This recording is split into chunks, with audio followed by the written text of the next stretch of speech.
Welcome to Destination Staffordshire's storytelling webinar.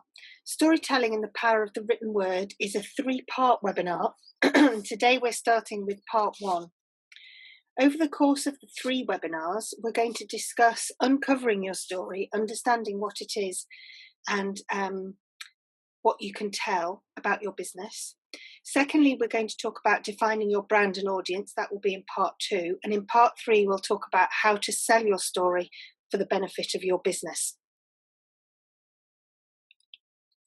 So uncovering your story, understanding what your story is. Some of you might feel that you do know what your story is, that you are clear on what it is about your business that you like to share.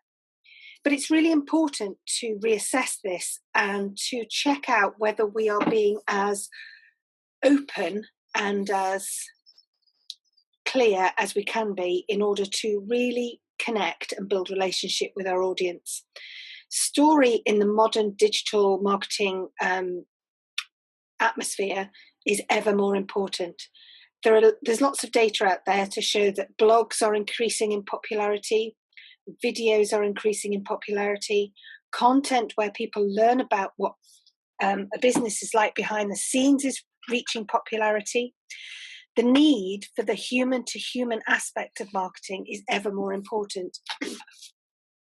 You will notice that large corporate advertising and marketing these days has much more of a human feel, a softening of the edges, less cool and more human. And it really is their attempt at trying to uncover story and to tell story within marketing. But for small business, telling story is much more simple and much easier to get right because it is, in fact, entirely authentic. So telling your story will provide that authenticity, but also, more importantly, it will also provide the depth of understanding for your audience and for your potential customers.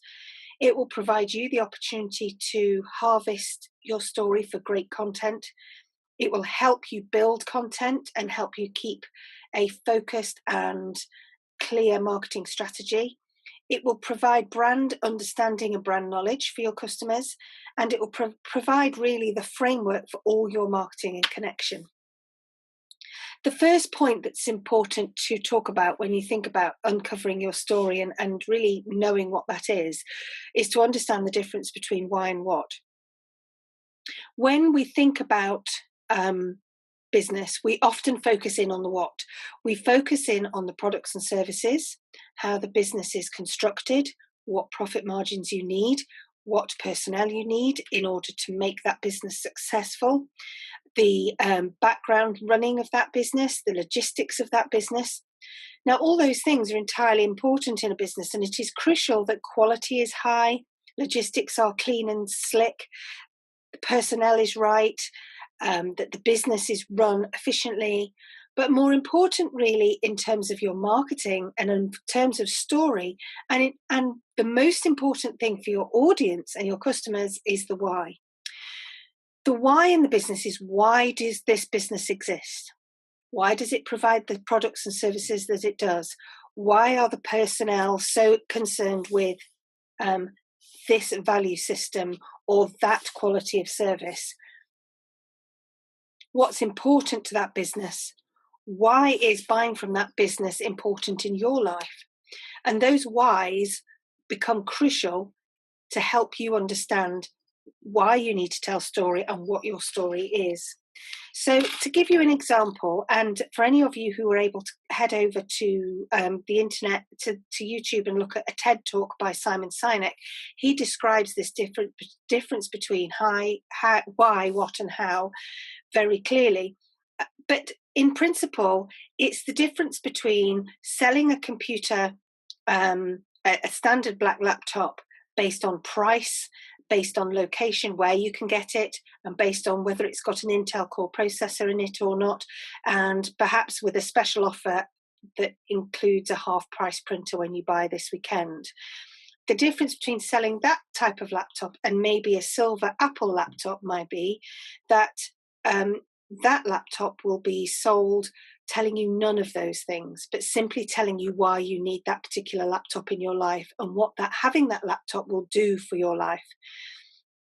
So the current advertising campaign is behind the Mac. It tells you nothing more than lots and lots of video and image of who is working behind a Mac. So lots of famous people, cool people. They've got people with who have campaigned around the world. They've got people of all ethnicities and backgrounds from all over the world.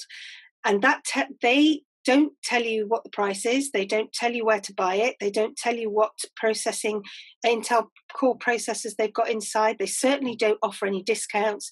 They simply say, if you want to be part of this, this is why you need that laptop.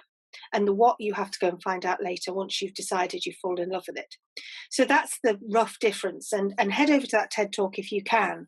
So the why in your business is entirely important. Why does your business exist? What is the story behind it? It might be about where you started in your business.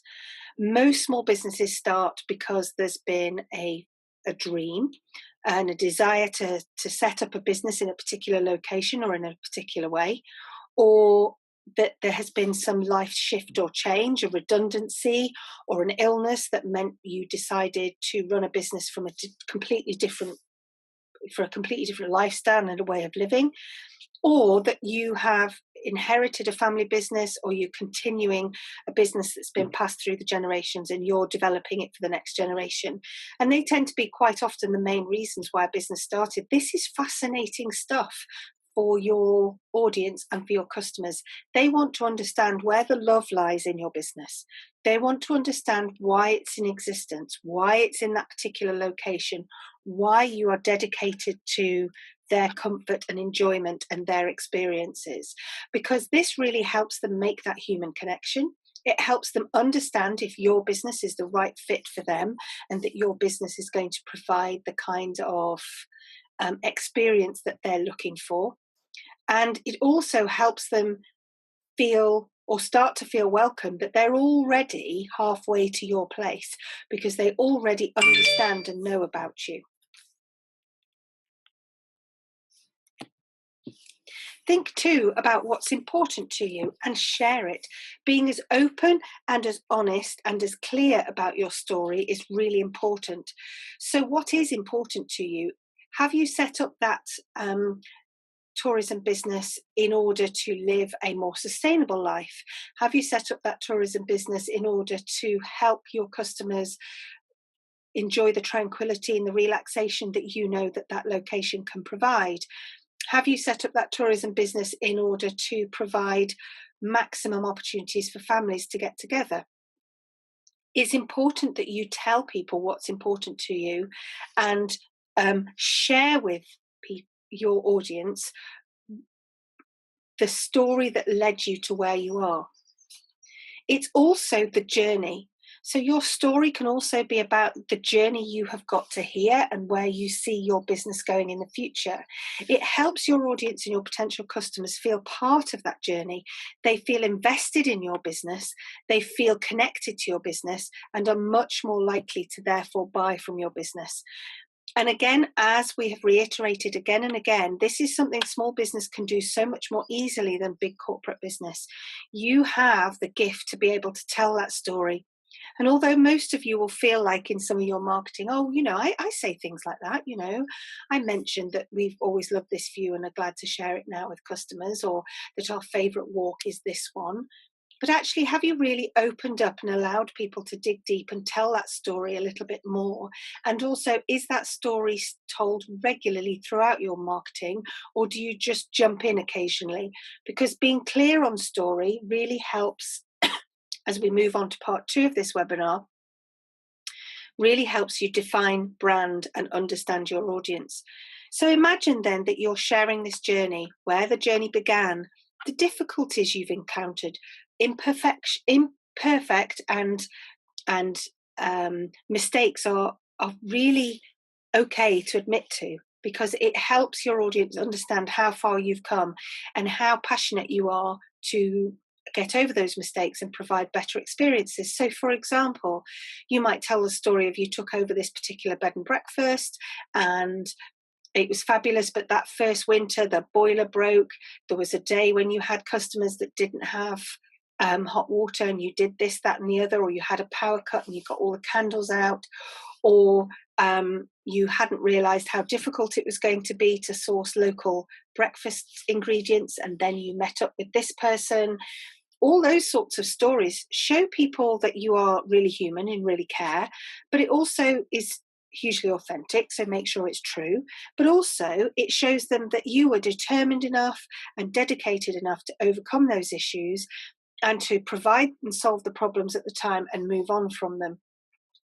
People also like to hear about your journey in terms of the business itself. So did you start with 2 bedrooms and you've now managed to build an extension and have 4 bedrooms plus a plan for a new yurt in the garden, for example? People love to see that this evolution is happening with them along the way.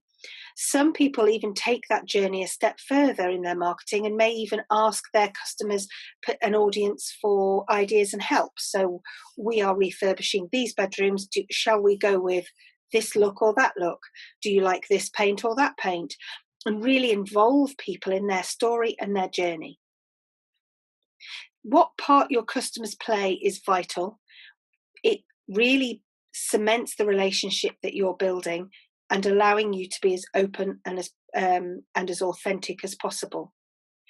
It also allows your customers to come along with you on the day-to-day. So your journey might not have involved a huge mistake, or it might not have involved any big news, but it may well have involved, you may well want to involve the day-to-day in your story. So as you're telling your story, and we'll talk about this a little bit further on, you're sharing that story as part of on your website, as part of your day-to-day marketing, as part of the images that you share, that you might share the day-to-day.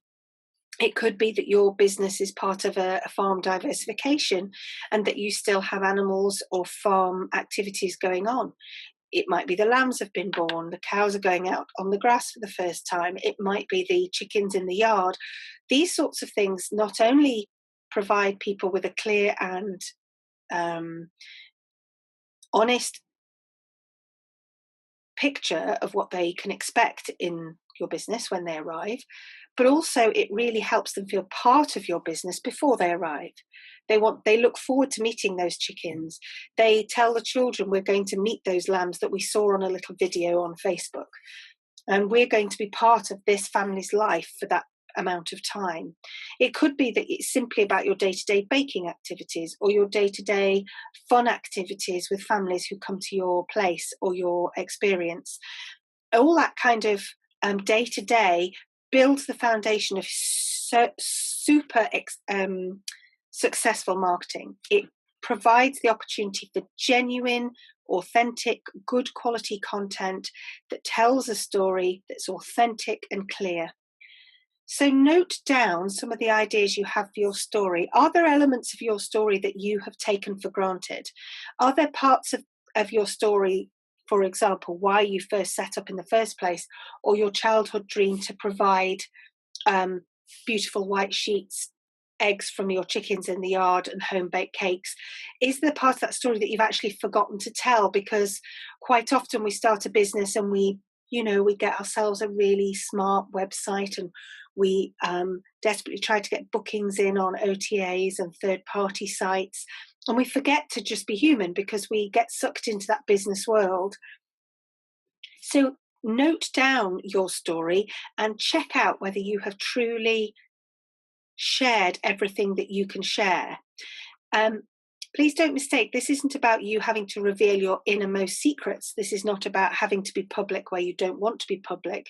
You can tell your story in a very professional way, but it is about sharing openly about the journey of that business and the story of the business. And if that brings in personal elements, then that's great if you're feeling okay to share them. So note this story down, start to build that, revisit that story time and time again. So if you feel you want to note down a few things and then sleep on it for 24 hours and then go back to it, you'd be surprised what bits you remember. Also, if you're a bit unsure or you're feeling a bit stuck, go back and look over customer reviews, customer testimonials, your guest book, and have a little look at the things that people mention, because it might be things that they notice about your business that you haven't noticed because you've taken for granted. And actually, that really informs part of your story and you haven't told it.